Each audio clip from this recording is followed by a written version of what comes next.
I'm Brian Lilley. Using tragedy, fear, and emotion to push a political agenda, that is the topic of tonight's Byline. This Saturday is the 25th anniversary of the shooting by Marc Lépine of 14 women at Ecole Polytechnique, also known as the Montreal Massacre. Just as this shocking act by a hate-filled man was used to push a political agenda 25 years ago, it's being used for the same reason today. Politicians and many media outlets are using the anniversary to call for new gun control laws. Look at this foolish piece by Martin Patriquin in Maclean's. It claims Canada's gun laws are lax. Lax as ever. Tell that to anyone that's ever tried to buy a legal gun. It simply isn't true. Over at La Presse, the Montreal Daily, they ran this front page 2 days ago. It's a picture of the type of gun that Lépine used in his shooting, a Ruger Mini 14, and they're pointing out the gun is still legal. As Claude Colgan, who lost his sister in the shooting, pointed out, it wasn't the Mini 14 that killed Hélène, it was Marc Lépine. That doesn't matter to Canada's anti-gun media, though. Patriquin is based in Montreal, so is La Presse, and Montreal media folks, more than most, well, they hate guns. And so do the journalists in Ottawa that work for the Montreal-based media outlets. They don't even hide it with their loaded questions, whether they're asking in English or especially in French. And they're helping push for a new gun registry. They are pushing this bandwagon, they're pushing this parade, and it's one that NDP leader Thomas Mulcair joined in this week when he said the NDP is ready to bring back the gun registry. I have nothing against seeing honest farmers and duck hunters be able to have their weapons, but you know, that honest hunter who goes out with his pickup truck, it's a registered pickup truck, and he's carrying his 4x4 in a trailer, and the trailer is registered, and the 4x4 is registered. Heck, his dog is registered. So I think that there's sometimes underestimating the ability of people to follow this sort of exercise. There are already a lot of things that have to be done to acquire. You know, you need a firearms acquisition certificate. There are a lot of different things that are there. So we have confidence in the ability of farmers and duck hunters to fill out a form. Thank you. Actually, they replaced the firearms acquisition certificate a long time ago. It's called a PAL now, Tom. And no one ever takes your car away from you because the government decided that, well, no one should own that kind of car anymore. But they did that with the gun registry, and they'll do it again if they bring it back. We didn't need a gun registry for centuries in Canada, and we don't need one now. The Liberal leader, Justin Trudeau, says he won't bring back the registry. But listen carefully, because he still thinks that we need lots more gun control to deal with falling murder rates. Well, I have said very clearly, and I will repeat it, the Liberal Party will not bring back a gun registry. There are many different ways that jurisdictions around the world are looking into gun control. A lot can be done around classification. A lot can be done around proper review of the people wishing to file, to purchase firearms. There are many different ways of doing this, and the Liberal Party is taking this seriously because Canadians are united in their desire to see less violence with guns across this country. We shouldn't be divided on the ways to do that, and that is what I am committed to doing. Who doesn't want to see less violence with guns, less gun crime? But the fact is, there's not that much of it in Canada, and most of what happens is not with legal guns, but illegal ones. This week, Stats Canada released new data on the murder rate. And as I pointed out on Monday, Canada had just 505 murders in 2013, the first full year without the long gun registry. That figure, 505 murders, was down from 543 in 2012. It's the lowest murder rate at 1.44 murders per 100,000 of population since 1966.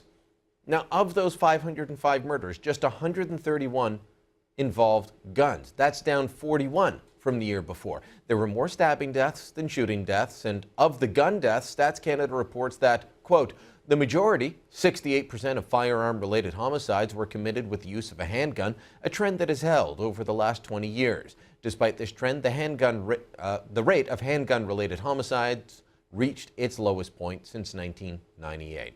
Now, do I need to point out that handguns are still registered, have been since the 30s? In addition to that, we've got the murder rate being down. Shooting deaths are down, even without the gun registry. Even handgun deaths are down, and we know that most crime committed with a handgun involves illegal handguns, ones often smuggled in from the United States for criminals or for gangs. Cracking down on that sort of issue, that's a tough problem, one that politicians of all stripes and at all levels of government they've tried to tackle, and they've had very limited success. So what's the progressive solution? Well, their solution is make law-abiding gun owners, like those hunters and farmers, pay for the problems created by urban gangs, and then when asked about it, mock those law-abiding gun owners. Well, you know, the Conservatives always talk with regard to farmers and duck hunters. Fair enough, but what kind of duck do you shoot with an assault weapon? You know, a pterodactyl? I could go off on Mulcair trying to scare people with ambiguous terms like assault weapon, or I could go off on him not knowing what you hunt ducks with. But let's say that Mulcair, who wants a registry, and Trudeau, who doesn't want a registry, just lots more gun control, they're targeting law-abiding gun owners because they don't know how to deal with the problem at hand.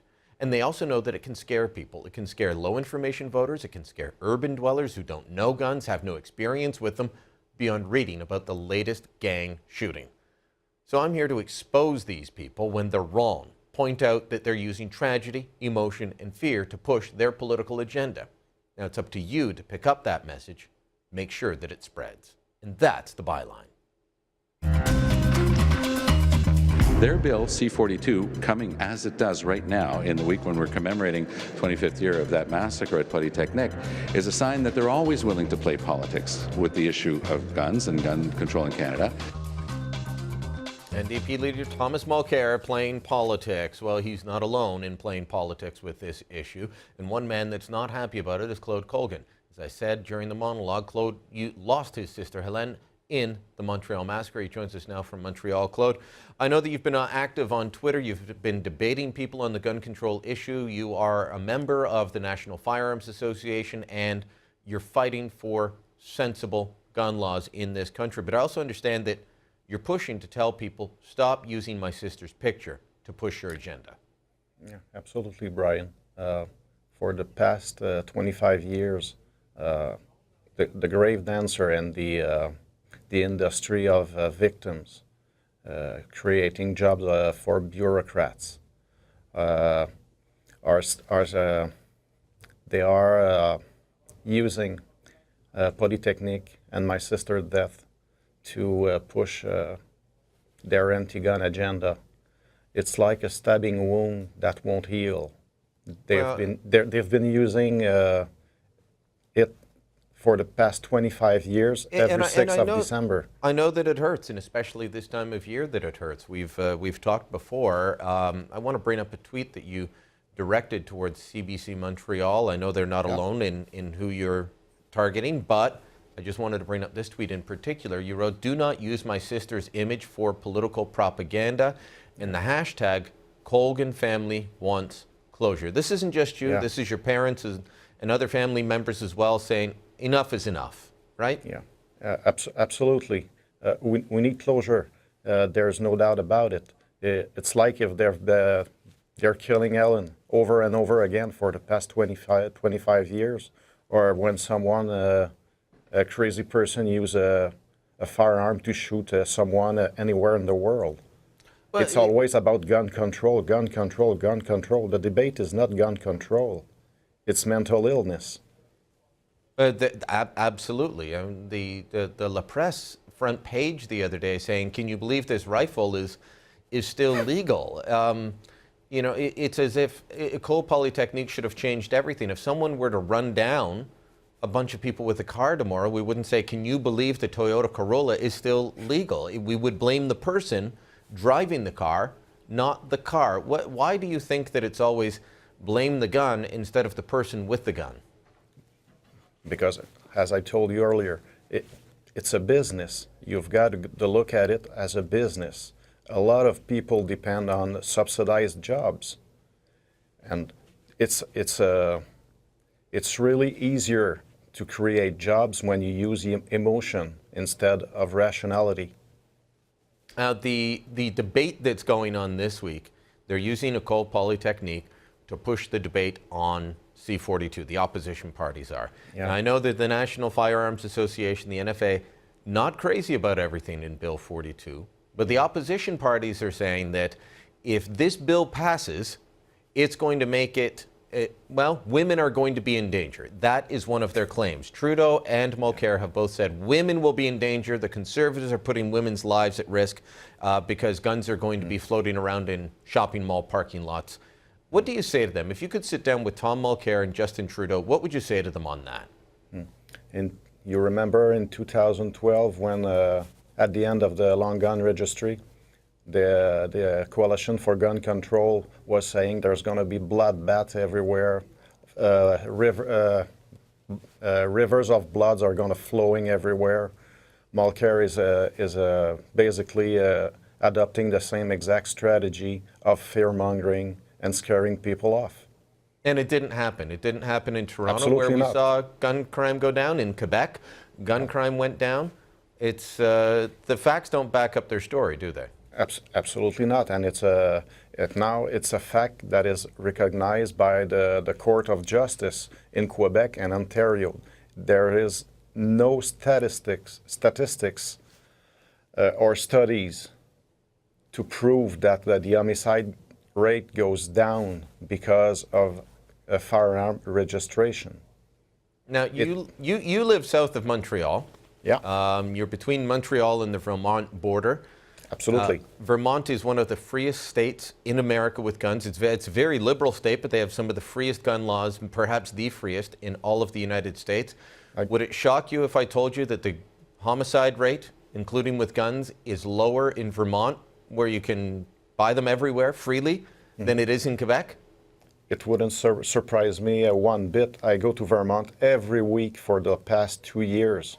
I do my groceries in St. Albans, Vermont.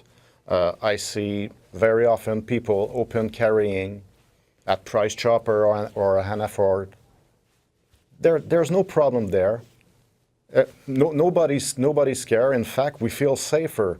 But as a Canadian, I feel like a second-class human. I'm living 30 minutes from the Vermont border, and there's never a shooting there, or you never heard anything about it. So it's I mean, there's further proof. It's not about gun control. It's the murder rates are close. In Quebec, it's not easy to get a gun. In Vermont, it's very easy. Claude, thanks for coming in again. Thanks for sharing your story. And turn off the TV and radio this Saturday, I hope, or maybe watch a movie. I will. All the best. Thanks a lot, Brian. Email us your thoughts, byline@sunmedia.ca. Stick around.